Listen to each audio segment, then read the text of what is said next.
नमस्कार और the deep dive की इस खास प्रस्तुति में स्वागत है। आज हम एक ऐसे व्यक्तित्व के जीवन और विचारों की गहराई में जा रहे हैं जिन्होंने दुनिया पर वाकई एक अमिट छाप छोड़ी है। गौतम बुद्ध। हमारे सामने जो जानकारी है वो विकिपीडिया के एक लेख पर आधारित है। आज हमारी कोशिश रहेगी कि इस स्रोत के आधार पर सिद्धार्थ गौतम से भगवान बुद्ध बनने तक की उनकी यात्रा और उनके जो मुख्य उपदेश हैं उनको समझा जाए। तो ठीक है, शुरू करते हैं। ये कहानी एक राजकुमार की है जिसके पास सब कुछ था, है ना? फिर भी उसने सब त्याग दिया। सवाल उठता है, आखिर क्यों? बिल्कुल। और यह स्रोत उन्हें एक श्रमण बताता है, मतलब सत्य की खोज में निकला एक तपस्वी और एक दार्शनिक जिनकी शिक्षाओं से ही बौद्ध धर्म का उदय हुआ। और जैसा इस लेख में बताया गया है, ये यात्रा सिर्फ ऐतिहासिक नहीं है, बल्कि ये मानवीय अस्तित्व, दुख और सत्य की खोज की एक बहुत गहरी कहानी है।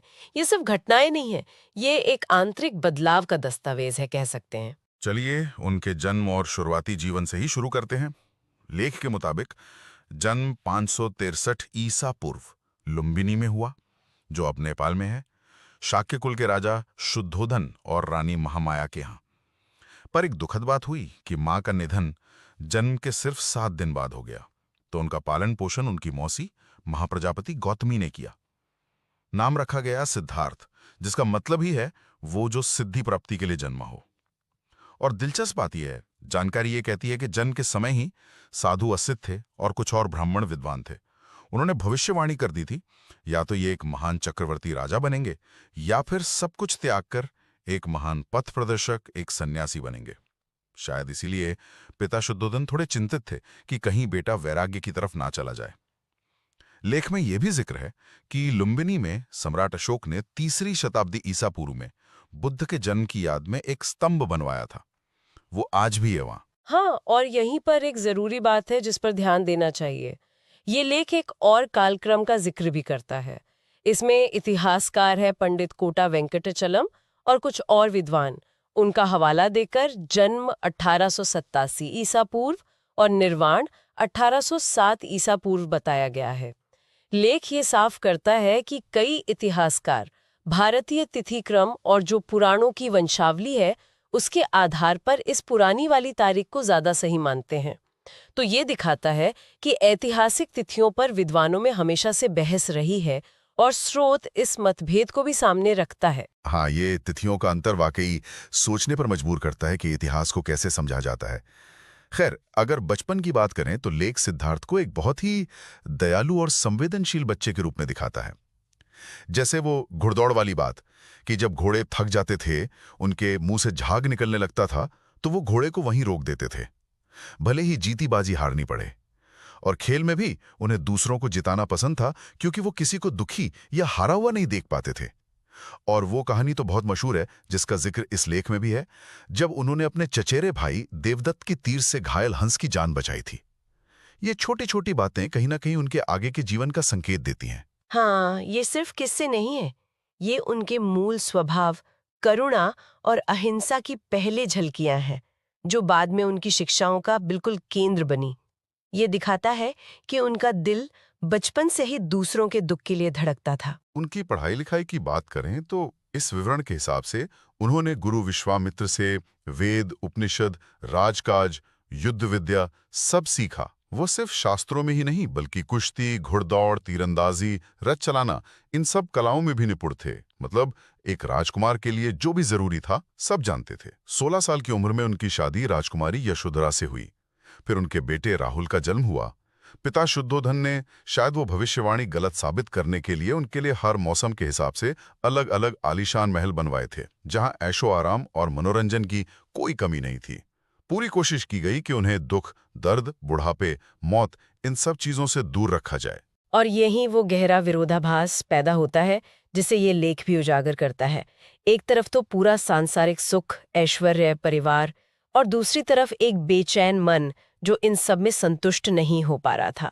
अंदर ही अंदर कहीं वैराग्य का बीज पनप रहा था। ये बाहरी समृद्धि और आंतरिक खोज के बीच का जो तनाव था, वही उनके जीवन का एक निर्णायक मोड़ बना। बिल्कुल। और फिर वो घटना हुई जिसने सब कुछ बदल दिया। लेख बताता है कि एक दिन वो रथ पर बैठकर बगीचे की सैर के लिए निकले और उन्होंने 4 ऐसे दृश्य देखे जिन्होंने उन्हें अंदर तक झकझोर दिया। पहला, एक बूढ़ा आदमी देखा, दांत टूट चुके थे, बाल सफेद, शरीर धनुष के जैसा झुका हुआ, लाठी के सहारे कांपता हुआ चल रहा था। दूसरी बार निकले तो एक बीमार आदमी को देखा, दर्द से करारा था, सांस लेना मुश्किल था, शरीर सूखा हुआ, चेहरा पीला पड़ा हुआ। तीसरी बार एक शवयात्रा देखी, एक मृत शरीर को ले जा रहे थे और उसके अपने लोग पीछे रोते बिलखते छाती पीटते जा रहे थे। ये दृश्य सिद्धार्थ के लिए, जिन्हें अब तक दुख के इन रूपों से बिल्कुल बचा कर रखा गया था, एक शौक की तरह थे।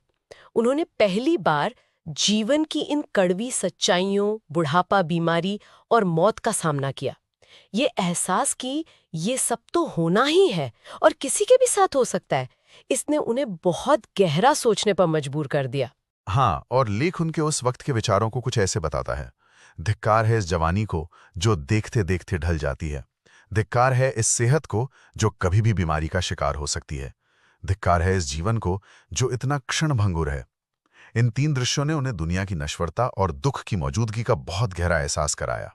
फिर चौथी बार जब वो निकले तो उन्होंने एक सन्यासी को देखा।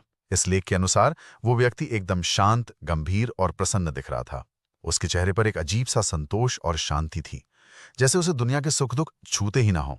इस चौथे दृश्य ने उन्हें एक उम्मीद दी कि अगर बुढ़ापा, बीमारी और मौत का दुख अटल है, तो क्या इस दुख से निकलने का कोई रास्ता है? उस सन्यासी की शांति ने सिद्धार्थ को ये सोचने पर मजबूर किया कि शायद त्याग और आत्मखोज में ही वो रास्ता छिपा है। इन 4 दृश्यों ने मिलकर उनके मन में वैराग्य की भावना को इतना पक्का कर दिया कि राजमहल का ऐश्वर्य उन्हें अब चुभने लगा था। इसके ठीक बाद 29 साल की उम्र में एक रात सिद्धार्थ ने चुपचाप अपनी सोती हुई पत्नी यशोधरा, छोटे बेटे राहुल और कपिलवस्तु राज्य का मोह छोड़ दिया और ज्ञान की खोज में महल से निकल पड़े। इस महान त्याग को बौद्ध परंपरा में और इस लेख में भी महाभिनिष्क्रमण कहा गया है। महल छोड़कर वो पहले राजगृह पहुंचे जो मगध की राजधानी थी। वहां एक आम भिक्षु की तरह भिक्षा मांगकर खाना खाया। फिर वो उस समय के जाने माने गुरुओं आलार कलाम और उद्दक रामपुत्र के पास गए। जानकारी ये कहती है कि उन्होंने आलार कलाम से योग साधना सीखी और समाधि की ऊंची अवस्थाओं का अनुभव भी किया और उद्दक रामपुत्र से भी ध्यान की गहराइयों को जाना। पर उन्हें आत्मसंतोष या वो परम सत्य का बोध नहीं हुआ। खोज अभी बाकी थी। ये उस जमाने की भारत की एक स्थापित आध्यात्मिक परंपरा थी। सत्य और ज्ञान के खोजी अक्सर अलग अलग गुरुओं के आश्रम में जाते थे, उनकी शिक्षा लेते थे, अलग अलग साधना पद्धतियां अपनाते थे और फिर आगे बढ़ जाते थे अगर उन्हें पूरी संतुष्टि नहीं मिलती थी। सिद्धार्थ भी उसी पुरानी भारतीय राह पर चल रहे थे, जहां गुरु सिर्फ रास्ता दिखाता है पर मंजिल की अनुभूति खुद करनी होती है। उनका ये असंतोष बताता है कि वो किसी बनी बनाई शिक्षा से संतुष्ट होने वाले नहीं थे, उन्हें खुद अनुभव करना था। बिल्कुल। आलार कबाम और उद्दक रामपुत्र से संतुष्ट नहीं हुए तो वो आगे उरुवेला पहुंचे। ये आज के बोधगया के पास है। यहां निरंजना नदी के किनारे उन्होंने 5 और साथियों के साथ बहुत ही कठोर तपस्या शुरू की। लेख के अनुसार पहले उन्होंने सिर्फ थोड़े तिल और चावल खाकर तप किया, फिर बाद में खाना पीना लगभग बंद ही कर दिया। वो सोचते थे कि शायद शरीर को बहुत ज्यादा कष्ट देने से मन काबू में आएगा और ज्ञान मिलेगा। उनका शरीर सूख कर कांटा हो गया, हड्डियां दिखने लगी, ताकत बिल्कुल खत्म हो गई। 6 साल इसी तरह कठोर तपस्या करते हुए बीत गए, लेकिन न तो ज्ञान मिला न मन को शांति। वो मौत के करीब पहुंच गए, पर सत्य अब भी दूर था। यहीं पर उनके जीवन में एक और बहुत जरूरी मोड़ आया। उन्हें समझ आया कि शरीर को इतना कष्ट देना भी एक तरह की अति है, जैसे बहुत ज्यादा भोग विलास दूसरी अति थी। दोनों ही रास्ते सत्य तक नहीं ले जाते। शरीर तो एक साधन है, उसे स्वस्थ और संतुलित रखना जरूरी है। हाँ, और इस समझ तक पहुंचने में एक बड़ी दिलचस्प घटना हुई जिसका जिक्र इस लेख में है। कहते हैं जब वो बहुत ज्यादा कमजोर हालत में थे तो पास के गांव से कुछ औरतें गुजर रही थीं और वो एक गीत गा रही थी। उस गीत के बोल सिद्धार्थ के कान में पड़े। वीणा के तारों को ज्यादा ढीला मत छोड़ो, ढीला छोड़ दोगी तो उनसे सुरीला स्वर नहीं निकलेगा, पर तारों को इतना ज्यादा कसो भी मत कि वे टूट ही जाएं। क्या बात है! एक साधारण सा लोकगीत और उसमें इतना गहरा फलसफा। ये दिखाता है कि बुद्ध बाहरी चीजों से भी कैसे प्रेरणा ले लेते थे। बिल्कुल। इस गीत ने उन्हें जैसे जगा दिया। उन्हें समझ आया कि जीवन की वीणा से संगीत तभी निकलेगा जब तार संतुलित हों, न बहुत ढीले यानी भोगविलास, न बहुत कसे हुए यानी कठोर तपस्या। किसी भी लक्ष्य को पाने के लिए, चाहे वो आध्यात्मिक हो या सांसारिक, मध्यम मार्ग ही सही है। इसमें शरीर की जरूरतों का ध्यान रखते हुए संतुलित कोशिश और नियमित अभ्यास शामिल है। इस ज्ञान के बाद उन्होंने फिर से भिक्षा मांगकर खाना शुरू किया और शरीर को संभाला। उनके वो 5 साथी ये देखकर कि सिद्धार्थ तपस्या के रास्ते से हट गए हैं, उन्हें छोड़कर चले गए। अब सिद्धार्थ अकेले थे, लेकिन एक नई स्पष्टता के साथ। फिर वो ऐतिहासिक दिन आया। 35 साल की उम्र में वैशाखी पूर्णिमा का दिन था। वो बोधगया में निरंजना नदी, जिसे अब फल्गु कहते हैं, के किनारे एक पीपल के पेड़ के नीचे ध्यान लगाकर बैठ गए और ये पक्का इरादा कर लिया कि जब तक ज्ञान नहीं मिलेगा वो यहां से नहीं उठेंगे। यहां लेख में सुजाता नाम की एक स्त्री की कहानी का भी जिक्र है। पास के सनानी गांव की सुजाता ने बेटे के लिए पेड़ के देवता से मन्नत मांगी थी। मन्नत पूरी हुई तो वो सोने के थाल में खीर बनाकर लाई पेड़ को चढ़ाने के लिए। उसने वहां ध्यान में बैठे बहुत तेजस्वी लेकिन कमजोर दिख रहे सिद्धार्थ को देखा और उन्हें ही पेड़ का देवता समझ लिया। उसने बड़े आदर से उन्हें खीर भेंट की और कहा, जैसे मेरी मनोकामना पूरी हुई वैसे ही आपकी भी हो। इस घटना को अक्सर एक प्रतीक की तरह देखा जाता है। सुजाता की खीर ने सिद्धार्थ के शरीर को वो ताकत दी जो गहरे ध्यान और अंतिम ज्ञान पाने के लिए जरूरी थी। इसने उनके मध्यम मार्ग वाले विचार को भी मजबूत किया कि शरीर की उपेक्षा नहीं करनी है। हाँ, उस खीर को खाने के बाद उसी रात उसी पीपल के पेड़ के नीचे ध्यान की अवस्था में उन्हें संबोधि मिली, यानी परम और यथार्थ ज्ञान की प्राप्ति हुई। वो समझ गए कि दुख क्या है, दुख का कारण क्या है, दुख का निवारण कैसे हो सकता है और उस निवारण का रास्ता क्या है। इस ज्ञान प्राप्ति के बाद ही सिद्धार्थ बुद्ध कहलाए। ये ज्ञान कोई बाहर से मिला रहस्य नहीं था, बल्कि अपने ही अंदर गहरे ध्यान और चिंतन से पैदा हुई स्पष्टता थी। वो पीपल का पेड़ तब से बोधि वृक्ष कहलाया और वो जगह बोध गया। ये दोनों आज दुनिया भर के बौद्धों के लिए सबसे पवित्र तीर्थ स्थल हैं। लेख यहाँ बुद्ध के पहले गुरु के तौर पर अलार कलाम का भी जिक्र करता है, जिनसे उन्होंने सन्यास के शुरुआती दिनों में शिक्षा ली थी। ये भी जरूरी है कि वो अपने पुराने गुरुओं को भूले नहीं। ज्ञान मिलने के बाद बुद्ध ने पहले 4 हफ्ते उसी बोधि वृक्ष के नीचे बिताए, अपने मिले ज्ञान पर मनन किया और मुक्ति के आनंद का अनुभव किया। फिर उन्होंने तय किया कि ये ज्ञान जो उन्होंने पाया है उसे दूसरों के साथ भी बांटना चाहिए, ताकि वो भी दुख से मुक्त हो सकें। इसी इरादे से वो वहां से काशी के पास मृगदाव यानी हिरणों का जंगल, जिसे आज सारनाथ कहते हैं, पहुंचे। यहां आषाढ़ महीने की पूर्णिमा को उन्होंने अपना पहला उपदेश दिया।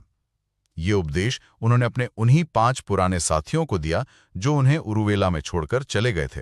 इस पहले उपदेश की घटना को धर्म चक्र प्रवर्तन कहा जाता है, मतलब धर्म के पहिए को या सत्य के विधान को गति देना। ये धर्म चक्र प्रवर्तन बौद्ध धर्म के इतिहास में एक मील का पत्थर है। यहीं से बुद्ध की शिक्षाओं का एक संगठित प्रसार शुरू हुआ। उन 5 साथियों का वापस आकर शिष्य बन जाना भी अहम है। ये शायद बुद्ध की प्राप्त हुई स्पष्टता और करुणा का ही असर था। एक और बहुत जरूरी बात जिसका जिक्र इस लेख में है, वो ये कि बुद्ध ने अपने उपदेश उस समय के विद्वानों की भाषा संस्कृत में नहीं दिए, बल्कि आम लोगों की बोली जाने वाली भाषा पाली में दिए। ये एक कह सकते हैं क्रांतिकारी कदम था। निश्चित रूप से संस्कृत उस समय ज्ञान और पूजा पाठ की भाषा मानी जाती थी, जिस तक आम लोगों की पहुंच बहुत सीमित थी। पाली में उपदेश देने का फैसला दिखाता है कि बुद्ध अपनी शिक्षाओं को समाज के हर तबके तक पहुंचाना चाहते थे, बिना किसी भाषा या सामाजिक रुकावट के। इसने उनके विचारों को तेजी से फैलने में बहुत मदद की। उनके शिष्यों में उनका एक प्रिय शिष्य था आनंद, जो रिश्ते में उनके भाई भी लगते थे। वो आखिर तक बुद्ध के साथ रहे। लेख बताता है कि बुद्ध अक्सर आनंद को संबोधित करके या उनके सवालों के जवाब में जरूरी उपदेश देते थे। एक और जरूरी जानकारी यहां मिलती है कि बुद्ध ने शुरुआत में औरतों को संघ में आने की इजाजत नहीं दी थी, लेकिन बाद में अपनी विमाता महाप्रजापति गौतमी और आनंद के बहुत आग्रह करने पर उन्होंने औरतों को भी भिक्षुणी बनने की अनुमति दी। महाप्रजापति गौतमी ही भिक्षुणियों के संघ में आने वाली पहली महिला थीं। संघ की स्थापना मतलब भिक्षु और भिक्षुणियों का एक संगठित समुदाय, ये बुद्ध की दूरदर्शिता का प्रमाण है। ये संघ ना केवल उनके अनुयायियों को एक अनुशासित जीवन जीने का मौका देता था, बल्कि उनके धर्म और शिक्षाओं को पीढ़ी दर पीढ़ी बचाए रखने और फैलाने का एक बहुत असरदार जरिया भी बना। महिलाओं को संघ में जगह देना भी उस समय के सामाजिक माहौल को देखते हुए एक बहुत प्रगतिशील कदम था। हम आते हैं उनकी मुख्य शिक्षाओं पर। लेख मुख्य रूप से मध्यम मार्ग, 4 आर्य सत्य और अष्टांगिक मार्ग का जिक्र करता है। उन्होंने जीवन में अति से बचने यानी मध्यम मार्ग की सलाह दी। 4 आर्य सत्य हैं। पहला, संसार में दुख है, जैसे जन्म, बुढ़ापा, बीमारी, मौत। जो पसंद नहीं उसका मिलना, जो पसंद है उसका बिछड़ना, इच्छा का पूरा ना होना, ये सब दुख है। दूसरा, दुख का कारण है, खासतौर पर तृष्णा या तीव्र इच्छा। तीसरा, दुख का निरोध संभव है, अगर तृष्णा को छोड़ दें तो दुख मिट सकता है। और चौथा, दुख निरोध का मार्ग है, जिसे अष्टांगिक मार्ग कहते हैं। ये 4 आर्य सत्य बौद्ध दर्शन के एकदम नींव हैं। ये जीवन की समस्या यानी दुख का निदान करते हैं, उसके कारण की पहचान करते हैं और उसके समाधान की घोषणा करते हैं। और समाधान का जो व्यवहारिक तरीका है वो है अष्टांगिक मार्ग। इसमें 8 बातें शामिल हैं। सम्यक दृष्टि यानी सही समझ, चीजों को जैसी हैं वैसी देखना। सम्यक संकल्प, सही इरादा यानी बुराई से दूर रहने और भलाई करने का पक्का इरादा। सम्यक वचन, सही बोली यानी झूठ, कड़वे बोल, चुगली और बेकार की बातों से बचना। सम्यक कर्म, सही काम यानी हिंसा, चोरी और गलत आचरण से बचना। सम्यक आजीविका, सही रोजी रोटी यानी ऐसी कमाई जिससे दूसरों को नुकसान ना हो। सम्यक प्रयास, सही कोशिश यानी बुरे विचारों को रोकना और अच्छे विचारों को बढ़ाना। सम्यक स्मृति, सही सजगता यानी अपने शरीर, भावनाओं और विचारों के प्रति हर पल जागरूक रहना। और सम्यक समाधि, सही एकाग्रता यानी मन को शांत और एकाग्र करके ध्यान का अभ्यास करना। आपने बहुत अच्छे से समझाया। लेख ये भी कहता है कि बुद्ध ने अहिंसा पर बहुत जोर दिया, मन, वचन और कर्म तीनों से। उन्होंने उस समय जो यज्ञों में पशु बलि होती थी उसकी कड़ी निंदा की। एक दिलचस्प बात जिसका जिक्र इस लेख में है वो ये कि महात्मा बुद्ध ने कथित तौर पर सनातन धर्म की कुछ संकल्पनाओं जैसे अग्निहोत्र और गायत्री मंत्र का भी प्रचार किया। साथ ही ध्यान यानी मेडिटेशन और अंतर्दृष्टि यानी विपश्यना पर उनका खास जोर था। इसे वो ज्ञान पाने का सीधा रास्ता मानते थे। अहिंसा और करुणा तो उनकी शिक्षाओं का सार ही है। पशु बलि का विरोध उस समय की सामाजिक धार्मिक व्यवस्था में एक बड़ा सुधारवादी कदम था। अग्निहोत्र और गायत्री मंत्र वाली बात थोड़ी अनोखी जरूर लगती है और इस पर शायद और खोज की जरूरत हो, लेकिन हाँ, ये स्रोत इसका जिक्र करता है। ध्यान और विपश्यना तो निश्चित रूप से उनकी पद्धति के केंद्र में है। मन को शांत करके सत्य को सीधे अनुभव करना। बुद्ध ने लगभग 45 साल तक यानी 80 साल की उम्र तक लगातार घूम घूम कर अपनी शिक्षाओं का प्रचार किया। अंत में वो कुशीनगर पहुंचे, जो आज उत्तर प्रदेश में है। वहां उन्होंने अपने शिष्यों को इकट्ठा करके घोषणा की कि उनका अंतिम समय पास है और वो जल्द ही परिनिर्वाण लेंगे। लेख एक घटना का वर्णन करता है कि उन्होंने अपना आखिरी भोजन कुंडा नाम के एक लोहार के यहाँ भेंट के रूप में स्वीकार किया। इस भोजन के बाद वो गंभीर रूप से बीमार पड़ गए। कुछ विद्वान मानते हैं कि वो भोजन शायद जहरीला था या ठीक से पका नहीं था, लेकिन बुद्ध ने इसे सहजता से स्वीकार किया। हाँ, और उन्होंने अपने प्रिय शिष्य आनंद को खास तौर पर निर्देश दिया कि वो कुंडा लोहार के पास जाकर उसे समझाए कि उसे किसी भी तरह का अपराध बोध नहीं होना चाहिए। बुद्ध ने कहा कि कुंडा का दिया भोजन अतुल्य है, क्योंकि तथागत यानी बुद्ध स्वयं ने 2 भोजन को खास महत्व दिया है। एक ज्ञान प्राप्ति से पहले सुजाता का दिया भोजन और दूसरा परिनिर्वाण से पहले कुंडा का दिया भोजन। ये उनकी करुणा और समभाव का कितना बड़ा उदाहरण है। इसके बाद वहीं कुशीनगर में 2 साल के पेड़ों के बीच उन्होंने अपना शरीर त्याग दिया। इस घटना को महापरिनिर्वाण कहा जाता है। महापरिनिर्वाण का मतलब है परम मुक्ति, जन्म और मृत्यु के इस चक्कर से पूरी तरह आजाद हो जाना।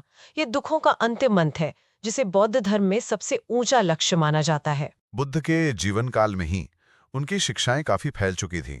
भिक्षुओं की संख्या लगातार बढ़ रही थी और मगध के राजा बिंबिसार और अजातशत्रु, कोसल के राजा प्रसेनजित जैसे कई बड़े राजा महाराजा भी उनके अनुयायी बन गए थे।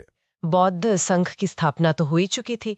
लेख बताता है कि बुद्ध ने अपने भिक्षुओं को बहुजन हिताय बहुजन सुखाय, यानी ज्यादा से ज्यादा लोगों के हित और सुख के लिए उद्देश्य से चारों दिशाओं में जाकर धर्म का प्रचार करने भेजा था। हाँ, ये जो मिशनरी भावना थी, ये बौद्ध धर्म के फैलने का एक मुख्य कारण बनी। बिल्कुल। और बुद्ध के महापरिनिर्वाण के बाद उनके अनुयायियों ने उनकी शिक्षाओं को इकट्ठा किया और उनका प्रचार जारी रखा। बाद की सदियों में, खासकर सम्राट अशोक के समय में, बौद्ध धर्म भारत की सीमाओं से बाहर निकलकर मध्य एशिया, चीन, Japan, Korea, Tibet, Mongolia, Burma, Myanmar, Thailand, Cambodia, Laos, Vietnam और श्रीलंका जैसे कई देशों में फैल गया और दुनिया के प्रमुख धर्मों में से एक बन गया। इसके फैलने के पीछे कई कारण थे। जैसा ये स्रोत भी इशारा करता है, पाली जैसी आम भाषा का इस्तेमाल, एक सुसंगठित भिक्षु संघ, राजाओं का संरक्षण, खासकर अशोक जैसे सम्राटों का, जाति पाति के भेदभावों का विरोध और सबसे बढ़कर करुणा, अहिंसा और नैतिक आचरण का सरल और सार्वभौमिक संदेश। लेख एक और दिलचस्प बात का जिक्र करता है, जिस पर हमने पहले भी थोड़ी बात की थी, कि हिंदू धर्म की परंपराओं में बुद्ध को बाद में भगवान विष्णु का 9वां अवतार मान लिया गया और कई पुराणों में उनका इसी रूप में वर्णन मिलता है। ये दिखाता है कि कैसे अलग अलग धार्मिक परंपराएं एक दूसरे को प्रभावित करती हैं और एक दूसरे में समाहित भी हो जाती हैं। तो ये थी गौतम बुद्ध की जीवन यात्रा की एक झलक, जैसा कि विकिपीडिया के इस खास लेख में हमें मिलती है। एक ऐशो आराम में पले राजकुमार से सत्य की खोज में निकले सन्यासी तक, और फिर कठोर तप और मध्यम मार्ग से होते हुए बुद्धत्व यानी परम ज्ञान की प्राप्ति तक का सफर। उनकी कहानी वाकई त्याग, गजब की इच्छा शक्ति, अथक खोज और आखिर में आत्मविजय और ज्ञान पाने की कहानी है। तो इन सब का निचोड़ क्या निकलता है? इसका सार यही है कि मानवीय जीवन में दुख एक सच्चाई है, लेकिन ये आखिरी सच्चाई नहीं है। बुद्ध ने न केवल दुख की प्रकृति और उसके कारणों का विश्लेषण किया, बल्कि उससे मुक्ति का एक व्यावहारिक, प्रैक्टिकल रास्ता भी दिखाया है। उनकी शिक्षाएं, चाहे वो मध्यम मार्ग हो जो अति से बचने की सलाह देता है, 4 आर्य सत्य हो जो समस्या और समाधान को साफ करते हैं, अष्टांगिक मार्ग हो जो जीने का नैतिक और मानसिक अनुशासन सिखाता है, या फिर अहिंसा, करुणा और मैत्री का संदेश हो और ध्यान के जरिए मन को साधने की विधि हो, ये सब आज भी 2500 साल बाद भी उतनी ही प्रासंगिक और उपयोगी हैं। ये स्रोत हमें उनके जीवन के उन जरूरी पड़ावों और मुख्य विचारों से रूबरू कराता है जो हमें मानव अस्तित्व, दुख और आंतरिक शांति की खोज जैसे हमेशा रहने वाले सवालों पर गहराई से सोचने का मौका देते हैं। और चलिए अंत में उसी विचारणीय प्रश्न पर लौटते हैं जो स्रोत से ही उभरता है और जिस पर हमने शुरू में भी बात की थी। बुद्ध के जीवन काल की तारीखों में यह साफ अंतर, एक तरफ जो पारंपरिक रूप से मानी जाती है 563-483 ईसा पूर्व की अवधि, और दूसरी तरफ स्रोत में बताई गई वैकल्पिक काफी पुरानी तारीख 1887-1807 ईसा पूर्व, जिसे कुछ विद्वान भारतीय गणनाओं के आधार पर सही मानते हैं। यह हमें इस पर सोचने के लिए मजबूर करता है कि इतिहास कैसे लिखा जाता है, उसकी व्याख्या कैसे की जाती है और कैसे अलग अलग स्रोत, परंपराएं और गणना के तरीके एक ही घटना के बारे में अलग अलग नजरिए पेश कर सकते हैं। ये याद दिलाता है कि जिसे हम तथ्य मान लेते हैं वो भी कई बार व्याख्या और बहस का मुद्दा हो सकता है ना। इस जानकारी से भरे सफर में हमारे साथ रहने के लिए धन्यवाद।